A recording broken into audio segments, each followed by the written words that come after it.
Nah, siapa yang paling berhak untuk menjadi imam sholat? Apakah yang suaranya mendayu-dayu dan suaranya indah, dan suara itu menjadi pertimbangan menjadi imam sholat? Maka para ulama dalam berbagai kitab, ini kitabnya saya saya ambilkan dari beberapa kitab. Ada dari kitab Asy-Syarqawi, ada dari kitab Riyadul Badi'ah.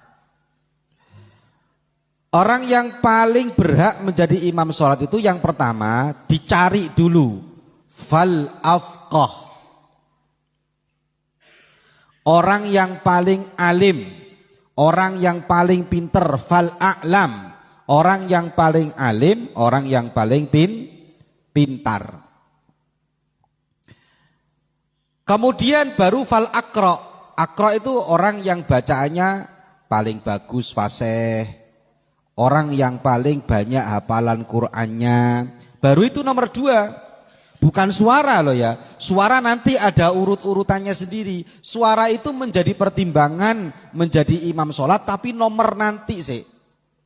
Ya, urutan yang pertama fal afqah, yang paling ahli fikih, yang paling alim. Baru yang kedua fal akra.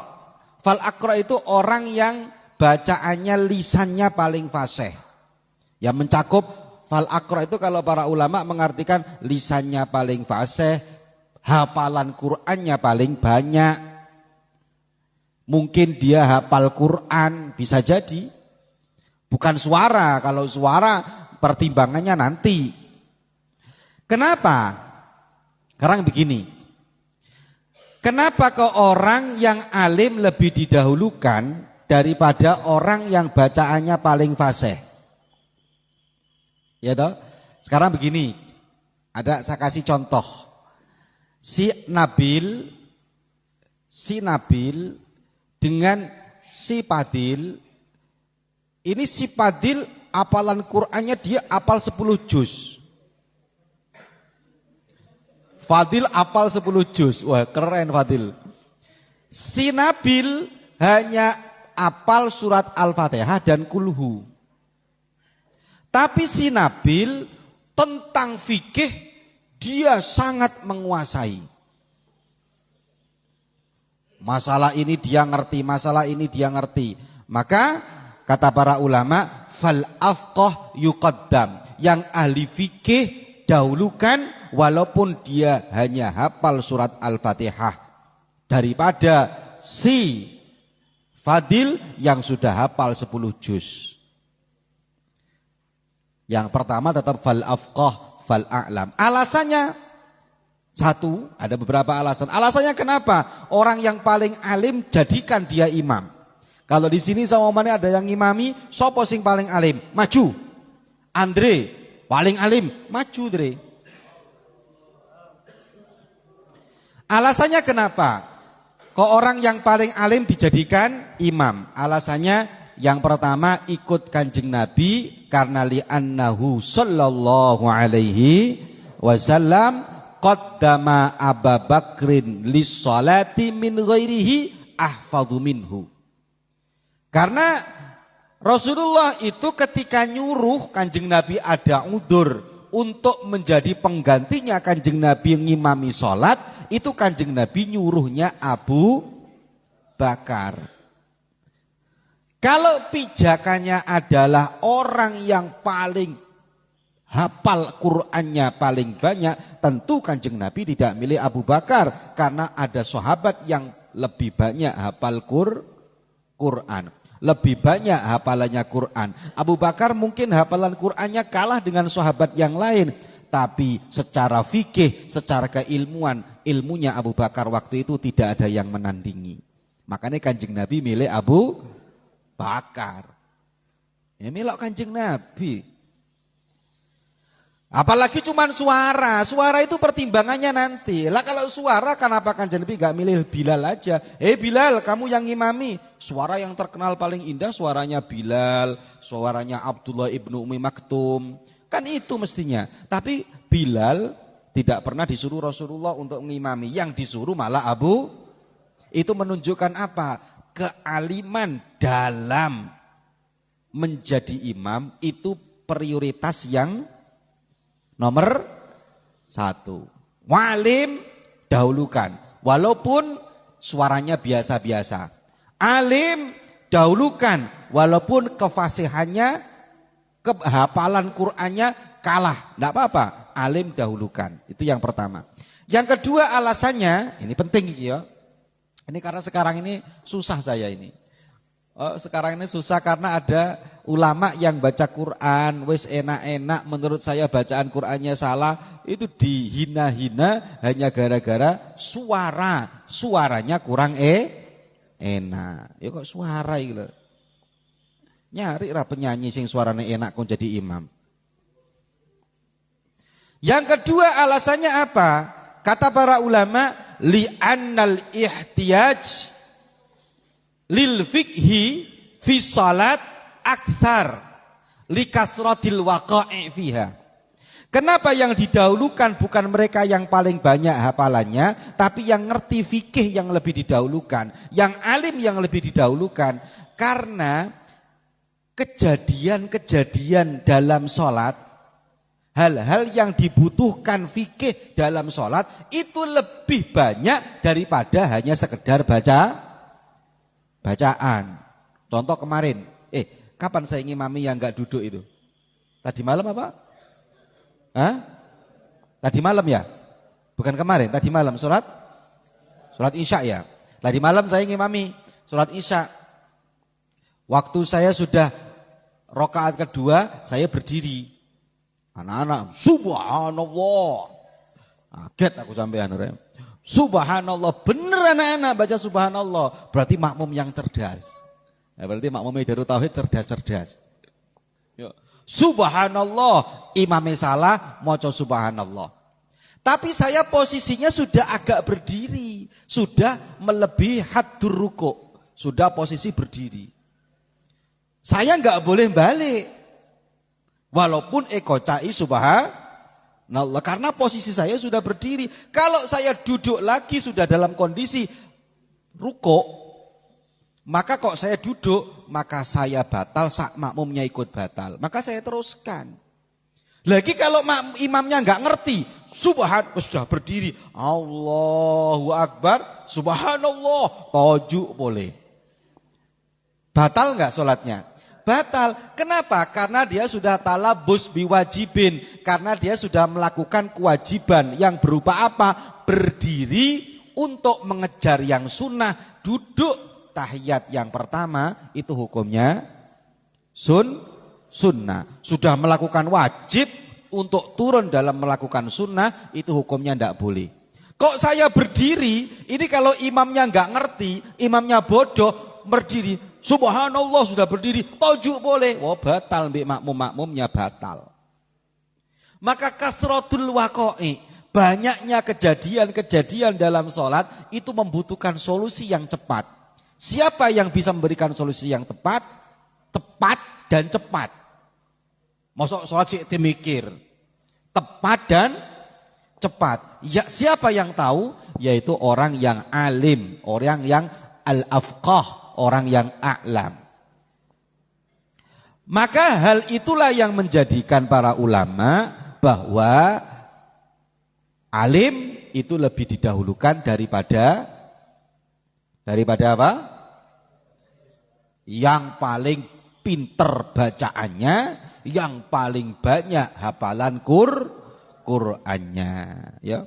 Apalagi ditambahi wis ngalim apal Qur'an, wah tambah nemen, dahulukan dia. Alim nomor 1, baru akra. Jadi bahasanya para ulama fal afqah, kemudian fal akra. Fal afqah yang pertama, yang paling alim, yang kedua fal aqra, yang paling baik bacaannya. Bukan lagu loh ya. Bukan ini aqra, ini bukan lagu, nanti dikatakan lagu. Aqra itu bukan suaranya enak, bukan. Aqra itu lisannya fasih, terus tajwidnya tepat, terus suara itu hafalan Qur'annya banyak, itu namanya aqra. Makanya dikatakan suatu hadis, Besok di akhir zaman yang alim sedikit, yang hafal Quran banyak, gitu loh. Itu dawuh Kanjeng Nabi. Di sana Kanjeng Nabi mengatakan akra, qori itu orang yang hafal Quran, orang yang paling banyak bacaan Qurannya. Sekarang urut-urutannya ini kamu tulis nanti ya. Afqah. Sama-sama pinternya. Akra pas. Cari yang paling banyak hafalan Qur'annya atau paling fasih bacaannya, akra. Sama-sama akroknya. Ya toh? Yang satu wis pinter, akra. Sama-sama alimnya, maka cari fal azhad. Yang kedua, yang keberapa ini? Yang ketiga, pilih fal azhad. Yang ketiga fal azhad, yang paling kurang suka dengan dunia. Zuhud itu tak patah seneng dengan dunia. Dikasih tahu, Mbak, ini ada baju bagus, Mbak. Aku kalau ke dunia sudah enggak begitu senang. Oh, jadikan imam ini. Keren ini. Mbak, ini ada MS Glow, Mbak. Oh, mohon maaf, aku sudah enggak memikiri wajah lagi. Loh, yang apa yang dipikiri ini? Ya, ono santri, apa bedanya sate sama tempe? Gak bisa bedakan. Wah, gak pada seneng dunia ini. Dahulukan jadi imam ya. Ya, kalau saya seneng dunia ini, apa bedanya? Suruh milih uang 10.000 dengan uang 2 juta. Tapi yang 2 juta kurang barokah, yang 10.000 barokah. Kok milih yang 10.000 berarti azhad ini. Orang zuhud. Tak pada seneng zuhud itu apa sih? Tak hatinya tidak nyantol ke dunia. Dunia seperti diibaratkan WC. Itu WC-nya Pondok Putri yang sekarang dibangun. Itu dunia. Kata guru saya, apa zuhud? Zuhud adalah orang yang mampu mengibaratkan dunia seperti WC. Loh kok iso disebarkan seperti WC? Saya tanya sama kamu. Kamu butuh enggak dunia? Oh jawaban rek, cok menengai. Butuh enggak? Butuh. Bagus, kita butuh dunia semua. Kamu butuh enggak WC? Kalau kamu enggak butuh WC, Pondok Putri mau ngising di mana? Tak cecer, oh sungai, wah bahaya. Ya. Butuh enggak WC? Butuh. Tapi dari guru saya, tapi enggak ada orang yang cinta WC. I love you WC. Aku cinta padamu WC, gak ono. Jadi kata guru saya, siapa mereka yang berlebihan mencintai dunia, maka dia seperti orang yang mencintai WC. Kok kamu punya teman I love you WC, itu orang sehat apa enggak sehat? Enggak sehat, ya. Ya wes, ya. Wes azhad. Sekarang zuhudnya sama. Zuhudnya sama. Sama sudah. Maka pilih fal aura. Yang ke berapa? 4. Fal aura. Apa aura? Yang paling takut dengan keharaman. Ya. Ustadz Arifin bergabung dengan Ustadz Misbah. Podo-podo ngalime, podo pintere, podo tidak seneng dunianya. Tapi Ustadz Arifin dikasih tahu perempuan, iya bos, alhamdulillah. Alhamdulillah. Sementara Ustadz Misbah langsung ditutup matanya dengan mengucapkan innalillah. Wah, takut iki berarti sing haram. Dahulukan fal aura, yang takut kepada yang haram. Ngono rek. Ini memang ketentuan syariat kayak gitu. Tapi aura afqah kok ono arek gak pate aura, gak pate zuhud, tapi ngalimnya nomor 1, dahulukan yang paling alim, tetap ilmu nomor 1.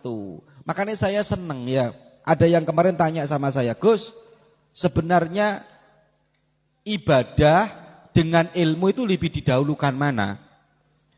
Saya jawab, lebih didahulukan ilmu.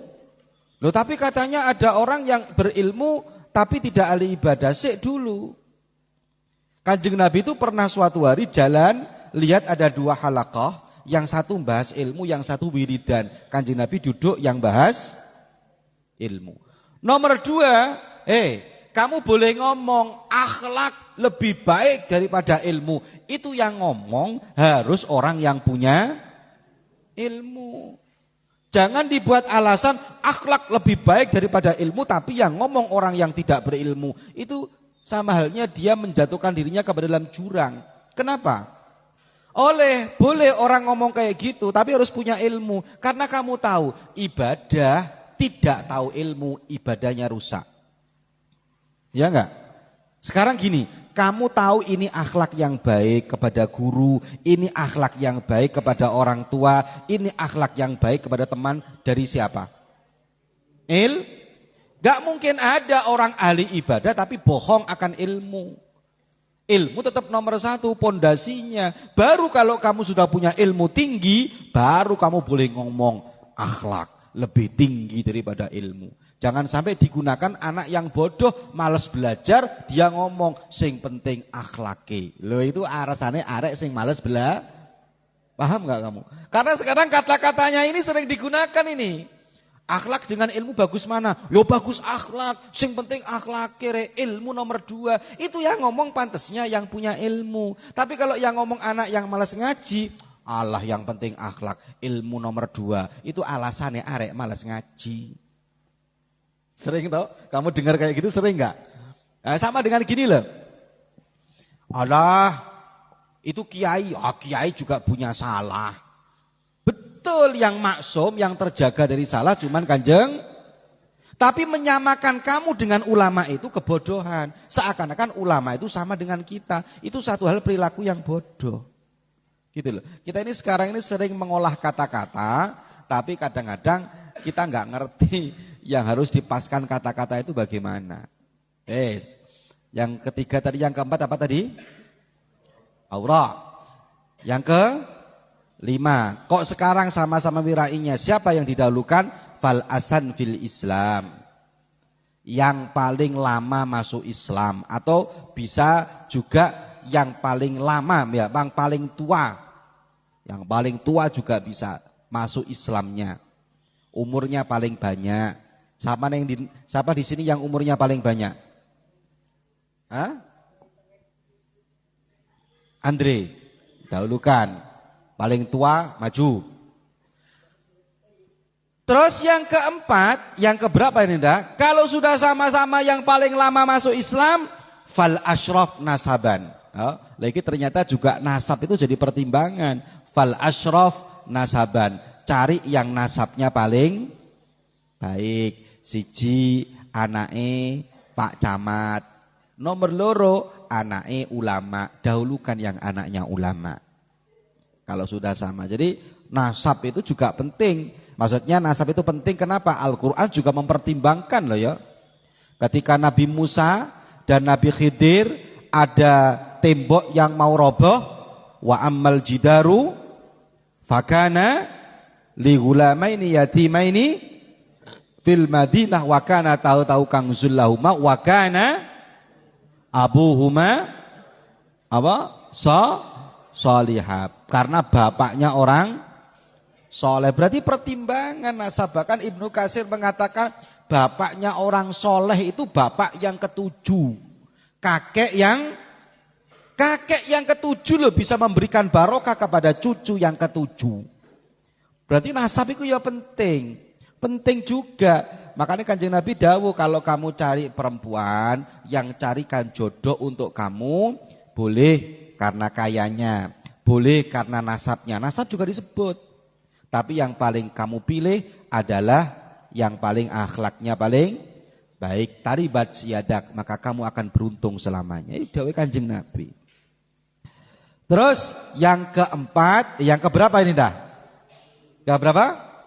7, pilih fal ahsanu dzikran, yang paling bagus namanya, sebutannya. Satunya disebut Saifullah, satunya disebut Nyengir. Ojo didahulukan sing nyengir. Satunya disebut Toyik, satunya disebut Boker. Loh, ojo itu. Ya. Cari namanya siapa? Ahmad sopo jenenge ngono ya. Itu yang paling bagus sebutannya, dahulukan. Makanya besok kamu kalau punya anak ojo ben seroben, jangan gampang-gampang ngasih nama anak yang kamu sendiri nggak tahu artinya. Saya kemarin malam acara namanya panjang. Raden Ayu Kartiko Notoboto. Wis panjang, betul ini. Notoboto atau apa? Panjang sekali namanya. Saya tanya, ini siapa yang ngasih nama?